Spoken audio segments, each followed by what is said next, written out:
Mais c'est parti, donc on commence avec Lilou. Alors, je ne les ai pas mis dans le bon ordre. Lilou, j'ai une question concernant l'ascension. J'ai toujours du mal à saisir, malgré toutes mes lectures, ce que signifie ascensionner. Donc je parle ici du corps physique. Pour aller en 5e dimension, va-t-il devenir plus éthérique? Cette même Terre sera-t-elle en 3D pour certains et en 5D pour d'autres, un peu comme l'intra-Terre et ses tunnels via le mont Bucégie, le peuple de Shambhala, pour ne citer que lui, ok. Et une autre question, comment peut-on envisager de ne pas souffrir émotionnellement, même en 5D, si nous sommes séparés de nos proches? Je parle des enfants. Ok, je vais commencer avec ça. Donc effectivement, j'avais suggéré à Lilou d'aller voir le dernier live qui était vraiment destiné au passage de la 3D à la 5D. C'est un énorme sujet. Donc premièrement, ascensionner, c'est faire ascensionner le corps physique vers notre corps de lumière. Donc quand ceci est accompli sur le plan physique, ça veut dire qu'on peut on peut transformer notre corps, faire accélérer, on va dire, le taux vibratoire de notre corps physique suffisamment pour qu'il devienne complètement lumineux. C'est comme ça que les maîtres ascensionnés peuvent se téléporter, apparaître, voilà, vivre en 2 points différents sur Terre parce que voilà, ils ont transcendé l'aspect matière. Donc c'est une vraie différence avec la notion d'éveil. On peut être éveillé sans être ascensionné. Mais voilà, l'ascension, ça viendra en temps et en heure pour chacun. Et effectivement, si on va en 5e dimension, on va devenir plus éthérique, dans le sens où on va avoir une vibration qui sera beaucoup plus haute et tout ce qui est de plus haute vibration devient plus subtil. Donc après, c'est cette même Terre sera-t-elle en 3D pour certains et en 5D pour d'autres? Ça, c'est une question qui est très particulière parce que oui, tous les potentiels existent, tout existe dans l'instant présent, tous les passés, tous les futurs, tout est confondu dans l'instant présent. Donc oui, tout existe. Maintenant, il y aura certainement un scénario qui sera majoritaire pour la majorité des êtres qui seront allés dans cette direction-là. Quoi qu'il en soit, la Terre, elle, ascensionne, donc est en train de préparer le terrain pour passer en 5D. Et ensuite, les êtres qui souhaitent suivre ce mouvement sont là pour accompagner. Et ceux qui ne le souhaitent pas, ça se passe très inconsciemment, bien sûr, iront sur d'autres plans, sur d'autres planètes. C'est complètement ouvert. Et il peut y avoir effectivement des différents peuples qui cohabitent aussi à l'image du monde de l'intra-terre, etc.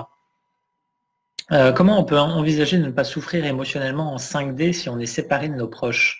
En fait, ça c'est vraiment une question 3D. Tout ce qui est de l'ordre des pensées, des émotions et du corps énergétique, ça appartient vraiment au personnage, à la 3e dimension. Tout ce qui est au-dessus, de l'ordre du plus spirituel, appartient à d'autres plans. Et donc, c'est pas parce que je peux vivre en 5D et puis vivre encore la séparation. Je crois que voilà, c'est au-dessus de la 7e dimension. Il me semble qu'il n'y a plus du tout d'ego. Donc, tant qu'il y a de l'ego et ce sentiment de séparation, il peut y avoir une notion de souffrance et une notion de voilà, je perds un être cher. Et souffrir de ça émotionnellement à l'instant T. Mais ce qui se passe, c'est que je suis suffisamment détaché de l'expérience pour ne pas y accorder une importance. Ça peut m'affecter émotionnellement, mais je sais que je suis en observateur de ça, c'est juste une expérience et que ça va passer, que je peux rester en lien avec eux. Donc tout est OK en fait, il n'y a aucune identification. Donc c'est une souffrance qui est vraiment très relative.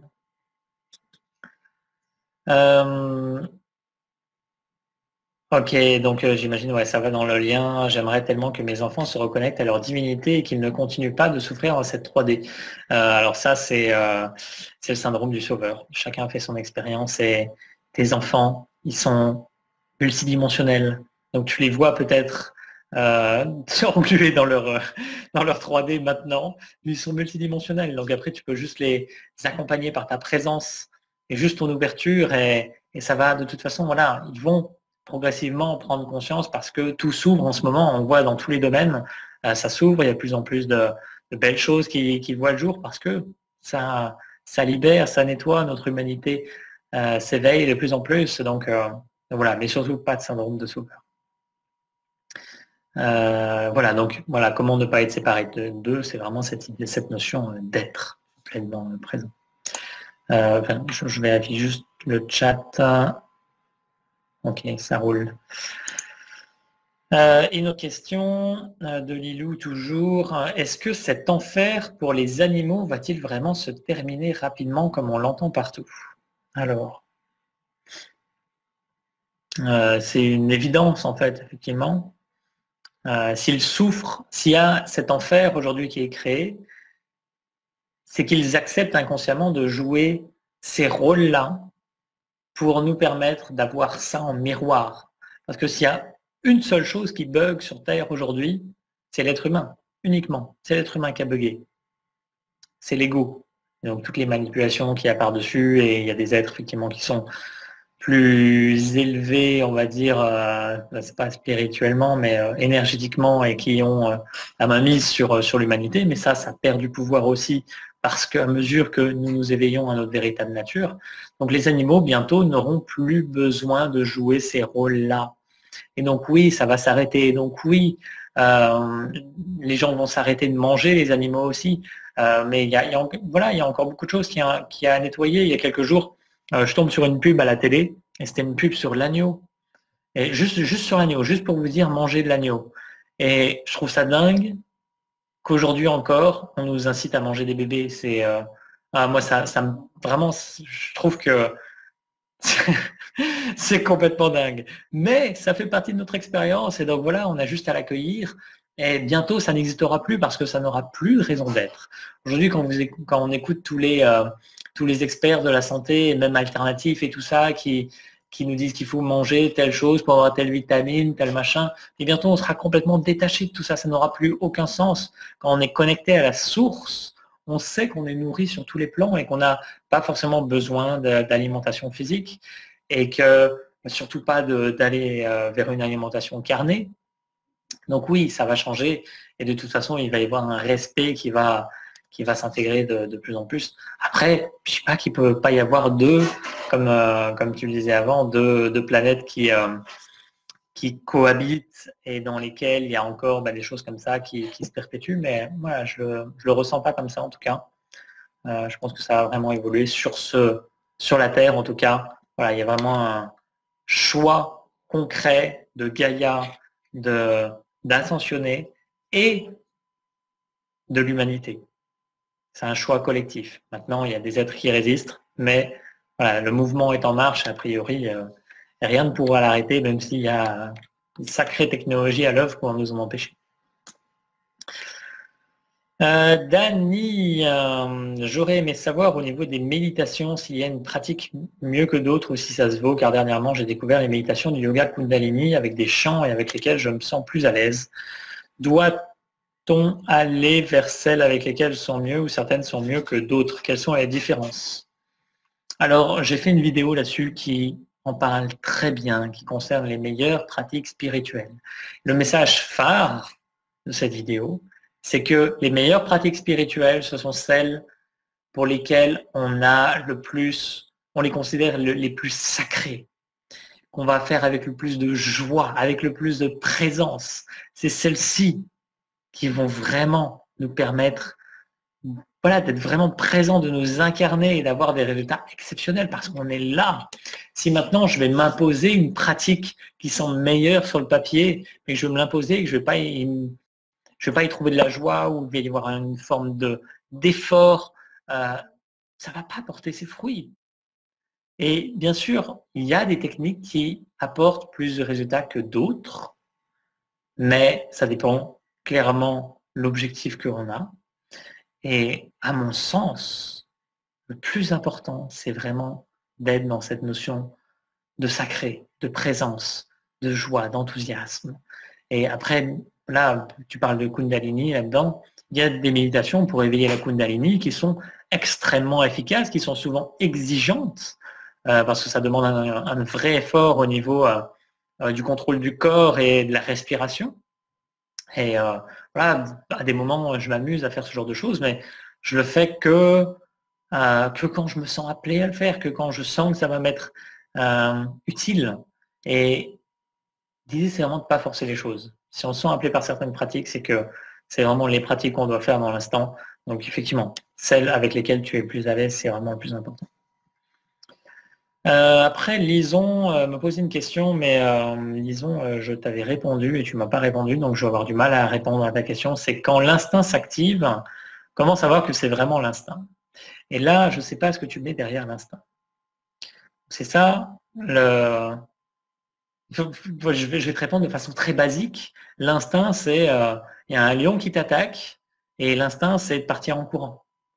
Ou ça peut être, si voilà, tu as eu d'autres consignes, euh, de contrôler ton corps ou ta peur, de faire face et de montrer que tu es grand, fort, de façon à faire fuir aussi l'animal. Mais voilà, l'instinct, de base, ça va être la première réaction qui arrive. Donc je vois même pas comment tu peux te demander est-ce que c'est l'instinct? Donc je pense que ta question elle est autre et je sais pas, est-ce que c'est faire la différence entre le cœur et le mental, mais voilà, c'est pas la question. Donc je sais pas, si on verra dans une autre session si tu veux préciser. Mais l'instinct, voilà, c'est la première réaction qui vient et c'est souvent effectivement la meilleure, mais parfois il y a tout un, parfois il y a tout comment dire, le conditionnement mental ou émotionnel qui prend forme à ces moments-là et qui nous fait répéter des schémas qui ne sont en réalité absolument pas connectés au cœur ou à l'âme. Et c'est là où il y a des choses à nettoyer. Mais voilà, ça, généralement, on a le temps de le voir arriver et de nettoyer. Je fais juste un tour dans le chat. Oui, Daniel, l'intuition, c'est peut-être l'intuition, mais du coup, c'est autre chose. C'est autre chose. Mais si vraiment c'est l'intuition,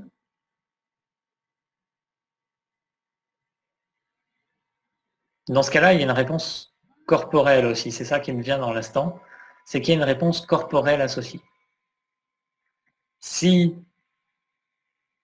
c'est mental, il y a une tension quelque part qui se crée, qui va être énergétique, qui va être corporelle, et je peux assez facilement identifier avec de la conscience et de l'attention sur l'instant qu'il y a quelque chose qui bloque.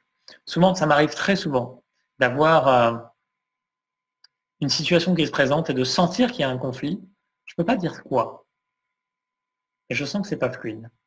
Et après, donc du coup, j'attends de voir s'il y a d'autres éléments qui se présentent pour savoir si ça va se fluidifier ou pas.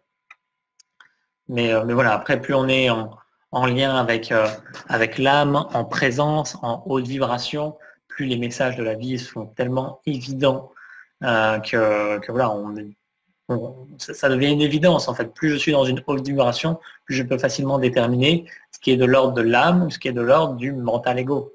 C'est extrêmement facile en fait. C'est juste on a la réponse directement sans avoir à se poser même la question. Voilà, pour apporter un peu un autre regard aussi. Alors, Krayem qui a deux questions, je crois. La première, c'était sur l'hygiène, la meilleure façon de prendre sa douche chaque jour. Eau froide, eau chaude ou alternance des deux, les cheveux et ongles, une fois coupés, est-ce qu'ils restent liés à nous ou les jeter? Ah ouais, ça c'est hyper intéressant. Premièrement, alors la douche, ça c'est très simple, c'est comme pour la pratique de méditation, c'est ce qui convient le mieux. Il y a des tonnes de personnes qui vont dire qu'il faut prendre des douches froides parce que ça énergise le corps et tout ça. C'est une sacrée connerie pour beaucoup. Ça va correspondre à certaines personnes, notamment les personnes qui ont un tempérament feu et vous voyez qui ont souvent une masse corporelle assez importante, pas forcément grasse, hein, mais voilà, des os solides, etc., qui ont un tempérament qui sont un peu fonce dedans. Et ces personnes peuvent avoir besoin en tout cas d'un apport de fraîcheur extérieure. Mais toutes les personnes qui sont plutôt minces, comme moi par exemple, le froid, ça peut être extrêmement difficile à vivre. Et donc après, bon, on peut apprendre plein de techniques de respiration pour gérer ce froid. Mais voilà, l'idée, c'est pas de se forcer. Moi, j'ai eu une étape dans ma vie où je me suis forcé à prendre des douches froides et c'était une catastrophe en fait. Donc voilà, à l'écoute de nos besoins, c'est le plus important. Ensuite, pour ce qui est des cheveux et des ongles, effectivement, tout ce qui peut nous appartenir, oui, ça reste lié à nous parce que c'est lié énergétiquement. Ou les jeter, j'avoue que c'est assez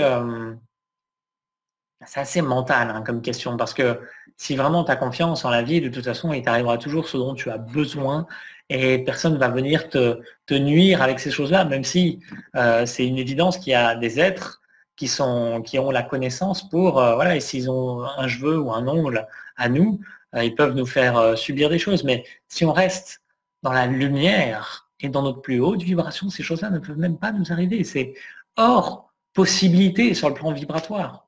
Donc, où les jeter, après, tu peux t'amuser à les jeter, par exemple, dans des plantes que tu fais pousser ou des choses comme ça, de façon à ce qu'elles prennent ton énergie aussi, qu'elles soient adaptées à ta consommation. Et puis, voilà, en fait, te prends pas le chou.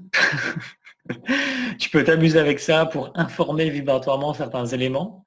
Mais si, voilà, n'aie pas la peur, en tout cas, qu'on puisse te nuire avec, parce que sinon, là, tu rentres dans un schéma où tu t'en sors pas, quoi.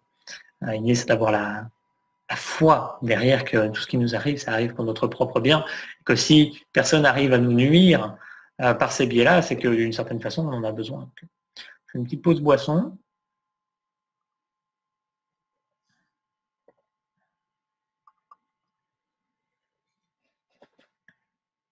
Alors, une autre question de Kragem. Peux-tu m'aider à comprendre? Ah oui, il y avait une photo, vous pouvez aller voir la photo dans les questions, avec un symbole autour de la tête. Donc, je vais dire que c'était le cube de Métatron en 2D.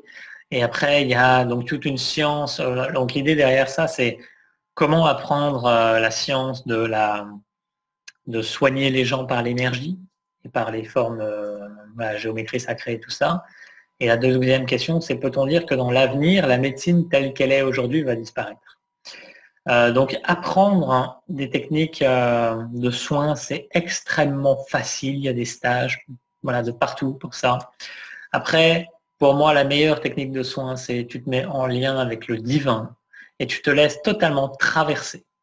Moins il y a de personnalité, moins il y a d'ego, moins il y a de mental engagé, plus l'énergie passe naturellement. Et ensuite, les mains servent de canaux. Donc il y a il y a des chakras au niveau des mains qui s'activent. On peut les activer d'ailleurs très facilement. De cette façon, il y a plein de méridiens où vous tapez dans les mains, vous êtes forcément joyeux parce qu'il y a plein de points d'acupuncture qui s'activent. Et voilà, avec ça, on est tous capables de soigner par l'énergie comme ça. Guérir plutôt que soigner. En langage des oiseaux, c'est très différent. Et voilà, après tu peux apprendre ça. Il y a plein de techniques différentes qui existent. Donc moi, je me suis formé. J'ai mon père qui est maître Reiki, donc forcément, j'ai baigné dedans. Après, j'ai fait la reconnexion. Et après, je me suis rendu compte que peu importe la technique que j'utilisais, l'idée, c'était que je me laisse traverser. Donc après, je pouvais me faire appeler à faire certains mouvements ou certaines choses, mais ça n'avait aucune importance. Donc, et on peut se servir des différentes flammes qui existent, comme la flamme violette, par exemple, qui est assez en vogue en ce moment. Mais voilà, tout est ouvert, en fait. Et est-ce que la médecine va disparaître? Non. Non, parce que déjà, la chirurgie, c'est extraordinaire. Il y a des choses très, très belles qu'on fait là-dessus. Et surtout, la médecine va évoluer. Donc, elle va plus être sous forme de médicaments chimiques, comme on l'utilise, mais ça va être plus de l'ordre des plantes, ou voilà, comme dans les peuples anciens, il y a une médecine à base de plantes qui est extraordinaire et qui permet de faire plein de choses. Mais après, voilà, ça demande une connaissance très très forte. Ou ce qu'on a aujourd'hui avec les fleurs de Bach ou les huiles essentielles, Monsieur Bach, dont j'ai oublié le prénom, c'était un être éveillé extraordinaire. Cette connaissance des plantes qu'il avait était complètement dingue. Et bon, aujourd'hui, les produits qui sont vendus sont complètement pervertis. Ça n'a rien à voir avec l'origine même de comment ils ont été conçus, mais on peut, en lisant son livre, par exemple, avoir des sacrées prises de conscience. Mais voilà, ça va évoluer. De toute façon, tout est amené à changer, évoluer. Voilà, je crois que j'ai à peu près répondu à tout. Ouais. Alors, je vais voir dans le chat s'il y a des questions. Ah oui, ça a continué. Alors, ok. Bonsoir Monique, Françoise. Alors Lilou, connais-tu la signification des nombres? Depuis quelques semaines, tous les jours au presse, je reçois le 999. semblerait que ce soit le signe d'un grand changement.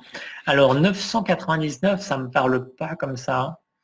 Le 9 est vraiment un signe d'accomplissement spirituel. Quand tu as un triple 9, bah forcément c'est un 9 qui se répète, donc ça peut, ça amplifie l'énergie du 9. Après, attends, 3 fois 9, ça fait 27. Ah oui, et ça fait le 9. Ouais, donc c'est un nombre très très fort spirituellement. Puisque si tu fais 3 fois 9, et ça va faire 27, et que tu le redivises, ça fait 2 plus 7 égale 9, encore une fois. Donc en fait, ouais, c'est certainement un bouleversement spirituel qui t'attend.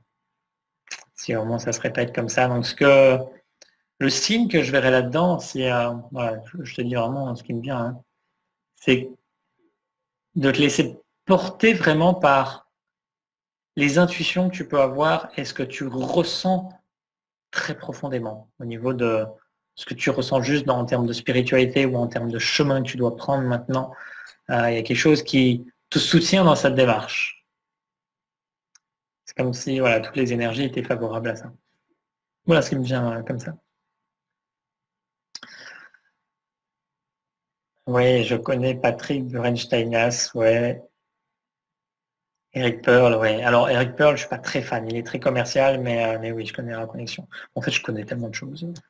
C'est tout un déconditionnement voilà, de l'être qui connaît, du personnage qui connaît plein de trucs, machin truc là, je me soigne. Je reviens à l'être et c'est d'autant plus difficile quand on a la tête très chargée. Mais voilà, ça fait plusieurs années que je suis sur le chemin et ça a beaucoup évolué. Les langages des oiseaux, c'est extraordinaire. Ouais, je connais beaucoup. Donc je m'intéresse beaucoup au langage des oiseaux dans des langues différentes parce que si on fait anglais-français, déjà, il y a beaucoup de choses qui, qui évoluent. Ok, ok.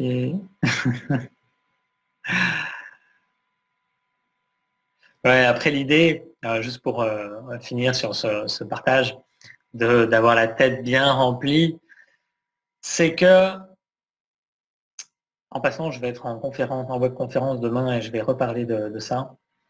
Je vous mettrai le lien demain sur Facebook. C'est qu'il y a un moment donné, on fait le choix du point de vue de l'âme de se tourner vers le divin et de laisser tomber la personnalité.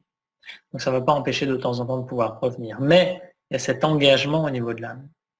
Et à partir de là, tout ce qui est de l'ordre de la personnalité s'efface. Il n'y a plus d'enjeu, il n'y a plus quoi qu'il arrive. On peut avoir la tête comme ça. Il y a un regard totalement détaché et observateur de tout ce qui peut arriver. Et moi, c'est à partir de là où j'ai vraiment pu prendre du recul comme ça. Et maintenant, arriver à vivre des expériences que je sais, si je les avais vécues 2 ans avant, elles m'auraient littéralement tué. Et maintenant, elles sont, ça passe comme une lettre à la poste, en fait. Ça n'a aucune importance parce qu'il y a ce regard qui est connecté à beaucoup plus haut, beaucoup plus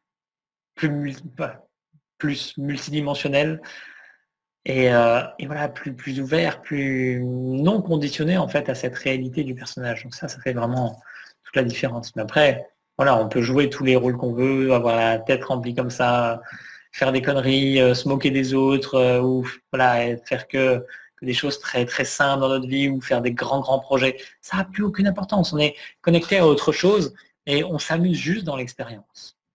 Et c'est vraiment un terrain de jeu immense en fait, cette expérience terrestre. Ok. Bon, mes chers amis, je vais m'arrêter là, s'il n'y a plus de questions. Je vérifie quand même en passant.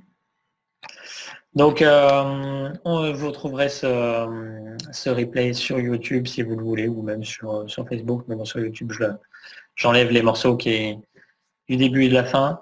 Et donc, il y aura un QR live certainement une fois par mois, je vais voir en fonction des questions qui peuvent m'être posées.